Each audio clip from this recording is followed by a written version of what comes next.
کرنے کے لائق ہے جب فرشتوں نے مریم سے کہا کہ مریم، اللہ تم کو اپنی طرف سے ایک کلمے کی بشارت دیتا ہے جس کا نام مسیح اور مشہور عیسیٰ ابن مریم ہوگا، اور جو دنیا اور آخرت میں آبرو مند اور مقربین میں سے ہوگا، اور ماں کی گود میں اور بڑی عمر کا ہو کر دونوں حالتوں میں لوگوں سے یکساں گفتگو کرے گا اور نیکوکاروں میں ہوگا۔ مریم نے کہا کہ پروردگار، میرے ہاں بچہ کیوں کر ہوگا کہ کسی انسان نے مجھے ہاتھ تک تو لگایا نہیں۔ فرمایا کہ اللہ اسی طرح جو چاہتا ہے پیدا کرتا ہے، جب وہ کوئی کام کرنا چاہتا ہے تو ارشاد فرما دیتا ہے کہ ہو جا تو وہ ہو جاتا ہے، اور وہ اسے کتاب و حکمت اور تورات اور انجیل کا علم عطا کرے گا، اور عیسیٰ بنی اسرائیل کی طرف پیغمبر ہو کر جائیں گے اور کہیں گے کہ میں تمہارے پاس تمہارے پروردگار کی طرف سے نشانی لے کر آیا ہوں، وہ یہ کہ تمہارے سامنے مٹی سے پرندے کی صورت بناتا ہوں، پھر اس میں پھونک مارتا ہوں تو وہ اللہ کے حکم سے سچ مچ پرندہ ہو جاتا ہے، اور پیدائشی اندھے اور ابرص کو تندرست کر دیتا ہوں، اور اللہ کے حکم سے مردوں کو زندہ کر دیتا ہوں، اور جو کچھ تم کھا کر آتے ہو اور جو اپنے گھروں میں جمع کر رکھتے ہو سب تم کو بتا دیتا ہوں۔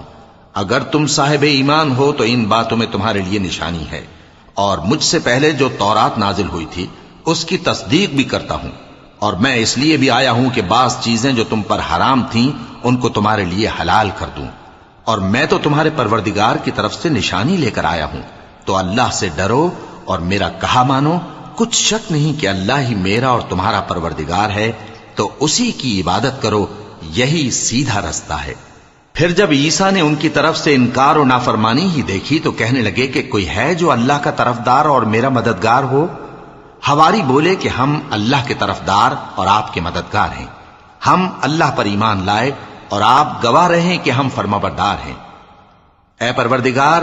جو کتاب تو نے نازل فرمائی ہے ہم اس پر ایمان لے آئے اور تیرے پیغمبر کے متبع ہو چکے، تو ہم کو ماننے والوں میں لکھ رکھ۔ اور وہ یعنی یہود قتل عیسیٰ کے بارے میں ایک چال چلے، اور اللہ نے بھی عیسیٰ کو بچانے کے لیے تدبیر کی، اور اللہ بہترین تدبیر کرنے والا ہے۔